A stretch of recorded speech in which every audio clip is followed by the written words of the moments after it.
So we're going to review how to simplify some radical expressions before we actually start getting into working with right triangles. So we're going to do an algebra review, and there's going to be 5 different types of radical expressions that you're going to need to simplify, and some may you have seen and some you probably have not seen. So I wanted to make sure I touch base with everything. So the first thing we need to be able to do is break down a radical expression. And when I say break down, what you're going to do is you're going to make a factor tree, and you're going to start pulling out all the different factors. So one way that I broke down 32 is I did 2 and 16, and then I'm going to keep breaking that down until I get prime factors. So I broke down, I got 2 and 16, 16 I broke down as 2 and 8, 8 I broke down as 2 and 4, and then 4 I broke down as 2 and 2. Then what I'm doing is after I have broken it down, I tend to cross it off so that I don't look at those numbers anymore, because sometimes it does get a little confusing. So what we're going to do is we're going to try and find a pair, because when you're doing square roots and you have a pair of numbers that are the same, when you do the square root of them, they end up being that same number. So when I do the square root of 2 and the square root of 2 and I multiply those two, it just becomes a whole number of 2. So when I make a pair, sometimes the phrase is if you make a pair in the party, then one of you has to leave, and that's how you end up getting this 1 on the outside. So I made a pair and I circled it. I made a pair there, and then I circled just this one too. So every time I made a pair, I was indicating that it was coming outside of the square root. If it's by itself, it has to stay inside of that square root, or sometimes we refer to it as staying inside of the party. So what we're doing is, up here at the top, you'll see that I have this 2 that came out, and I have this 2 that came out of the square root. But then this guy didn't make any friends, so it has to stay on the inside. So then I'm going to multiply my like terms, which are things without square roots and things with square roots. So I multiply 2 times 2, which is 4, and then the square root of 2 just comes down. Remember that there is an invisible multiplication sign in between those two, even if I don't write it. So let's look at another one.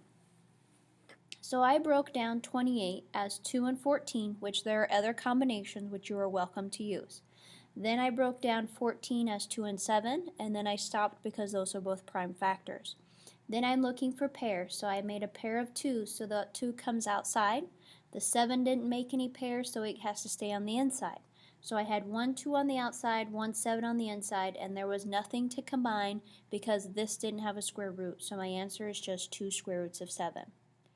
Now I'm going to have you try one. So you're going to try and simplify square root of 24. Again, my factor tree may be different than yours, which is fine, but the end result should be the same. You should have 1 2 that came on the outside of the square root.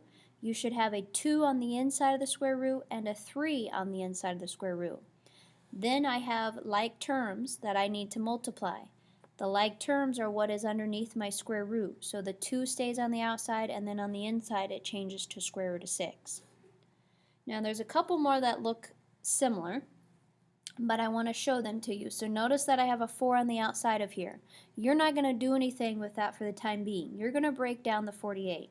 So I went ahead and I broke down the 48, and I did 2 and 24, 2 and 12, 2 and 6, 2 and 3.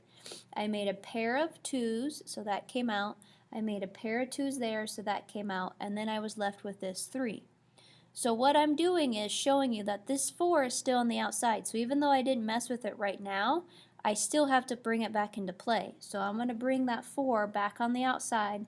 I had a 2 that came out, I had another 2 that came out, and then this 3 didn't make any pairs, so it's going to stay underneath the radical sign. Now I'm going to multiply my like terms. So all of these whole numbers, 4 times 2 times 2 is going to become 16, and then the square root of 3 is going to stay as is. Okay, your turn. So you should have come up with 15 square roots of 3, because you should have simplified 75 as 5 square roots of 3, and then you still have this 3 from the beginning, so don't forget about it. So bring it back down and then multiply it with your like terms. Okay, now we're going to switch gears where we're going to add or subtract. So just like when you are adding and subtracting in algebra, they have to be alike. So x's with x's, y's with y's, z's with z's, x squareds with x squareds, same things with radicals. So when I say a radical, I'm referring to the square root sign. So anything that's underneath the square root has to match in order for me to add the numbers on the outside. So this is like if I had 7x plus 3x. I could just add those and it'd become 10x. So same thing here. I would add the numbers that are on the outside, so that would be 10, and then that would end up the square root of 7 just stays as is. So this is just you showing how many square roots of 7 you actually have. Same thing if I'm subtracting. If I am subtracting, I'm going to make sure that these radicals are the same, and if they are, I can subtract the numbers that are in front of there. So I'm going to do 9 minus 2, which is 7, and then the square root of 5 stays the same. Your turn. So after trying number 8, I hope you got 4 square roots of 3. So you subtracted 6 and 2, and then remember the radical part stays the same. Okay, what if you're adding and subtracting and they are not the same? Then what you always need to check is, can I break it down like we did in the previous examples? So 5 will not break down because it's 5 and 1. However, 45 will. So for the time being, I'm going to ignore everything else and I'm going to break down the 45. So I did 5 and 9, 9 becomes 3 and 3. So 3 became a pair, so it's going to come out, 5 is going to stay on the inside. Then remember that I still have this 2 that's going to come back into play. So therefore, this expression has now become 6 square roots of 5. After simplifying that, now notice that it matches with the same radical as the previous one. So now I would be able to subtract them. So now I would subtract 8 minus 6, which is 2, and then the square roots of 5 would stay the same. Alright, pause the video and try the next one. So on the next one, I would see if I could simplify 18, which I can. Break down 2 and 9, 3 and 3. So I have a pair of 3 that came out, and then the 2 stayed in. And then I dropped down this 7. So 7 square roots of 18 will actually become 21 square roots of 2 when you simplify it. Then I broke down this 50 over here. 2 and 25, 5 and 5. So I got a pair of 5, so it came out, 2 stayed underneath. Then I brought down my previous 2 from the beginning and multiplied with its like term. Now notice that 2 square roots of 50 has become 10 square roots of 2. So in this case, I had to break down both expressions, and then they ended up matching, so now I could even add those coefficients. So now I would add 21 and 10, or sorry, 21 and 10, and I would get 31 square roots of 2.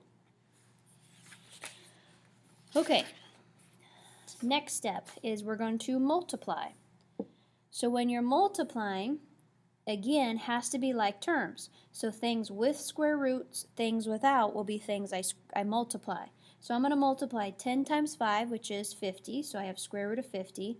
And then just like before, I have to make sure it doesn't break down. But in this case, it does. So I broke it down, and then I found a pair of 5s that came out. So this becomes 5 square roots of 2 as my answer. Let's try another one. In this case, I don't have anything to multiply with my 6. If you want to, you can put a 1 right there and think of it as 6 times 1. But again, you're not going to multiply 6 with anything that's underneath that radical. So I am going to multiply 2 times 10. So after I multiplied, I got 6 squared root of 20. Then I'm going to check if I can break down 20, which I can. So when I broke it down, it became a 2 on the outside, and then the 5 still had to stay inside. And then my 6 from still out the beginning is still out there. So now after I multiplied 6 times 2, I would get 12 square roots of 5. Let's try one more before you do one on your own. So on 13, notice I have square root of 5 times square root of 5. I showed you this because this is what's going to end up happening on a couple of our right triangles that we end up simplifying. So when I multiplied those, notice that this is a pair when we're doing those factor trees. So every time I make a pair with my square roots, remember that comes on the outside. So it's no shocker that when I multiply, I get square root of 25. If I wanted to break it down, it could be 5, or if I just know square root of 25 is 5. So be careful when you're seeing these pairs because those should be simplifying to a nice whole number with no square roots. Alright, you're going to pause the video and try 14. So on 14, you have 2 numbers on the outside, so you're going to want to multiply 3 times 7, which would be 21, and you're going to multiply the stuff underneath the radical, which is 10. I check if 10 breaks down.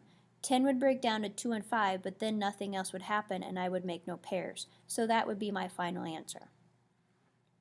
Okay, now let's look at the next set. On the next set, you're going to be rationalizing a denominator.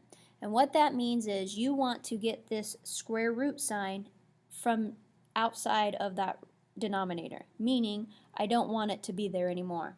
So what you have to do is you have to multiply the top and the bottom of this fraction by that same radical. So what I can do is I can multiply by square root of 12, and just like when you're multiplying fractions, I multiply straight across. So 4 times square root of 12 would be 4 square root of 12. And then remember we talked about on the previous, square root of 12 times square root of 12 just becomes 12 as a nice whole number because I made a pair of those square roots. Now I look for my like terms. Always when you're doing radicals, they have to be like terms. Things with square root signs, things without. So notice right here, I have the fraction 4 over 12.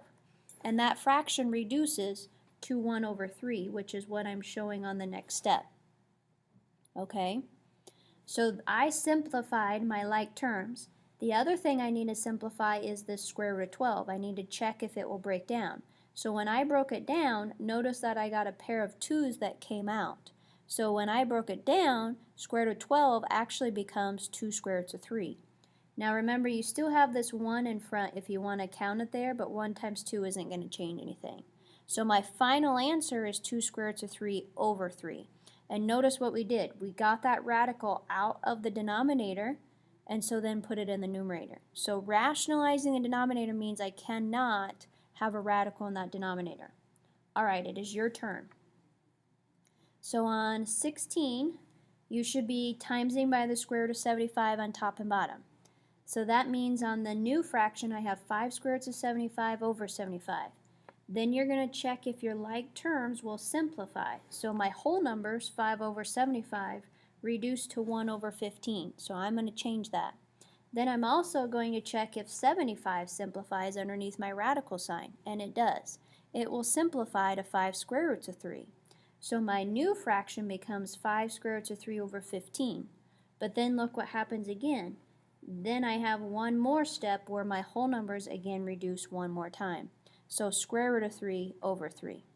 Now there are some people that like to simplify this radical from the beginning, and you're welcome to do that. Just make sure that you're always checking for your like terms if you can take it further or not.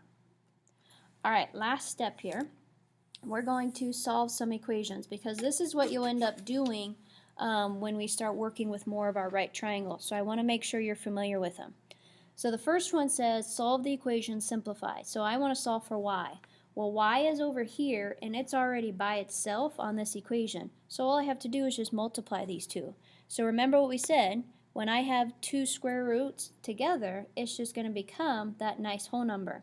So 2 square roots of 10 is just going to be 10 as a nice whole number. So my answer would be y equals 10. Now on question 18, it's a different story. I have 2 square roots of 3 equaling square root of 3 times x. Here is my x that I am solving for. I need to get that by itself, so I'm going to divide both sides by square root of 3.